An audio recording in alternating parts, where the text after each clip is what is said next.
جبتلك اسرار البيوتي سنتر اللي هتخلي رجلك بتبرق من البياض. وصفة واحدة بس بمكونين اتنين فعلا هتخلي رجلك بتلق من كتر البياض، هتلاقيها بتلمع بجد يعني، والنتيجة فورية من اول استخدام. الوصفة دي استخدميها مرة كل اسبوع وانتي هتشوفي الفرق قدام عينك. اول حاجة هتعمليها كيس بيكنج باودر بتاع الكيك العادي خالص، تفضيه في بولة وتعصري عليه ليمونة كاملة وتقلبي كويس قوي الخليط ده مع بعض وتفرديه. الوصفة دي تقدري تستخدميها لإيدك لرجلك على جسمك باستثناء الأماكن الحساسة.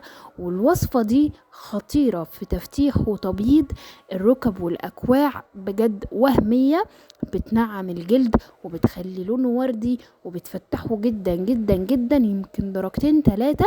والكلام ده هتشوفيه قدام عينك اول ما تعملي الوصفة.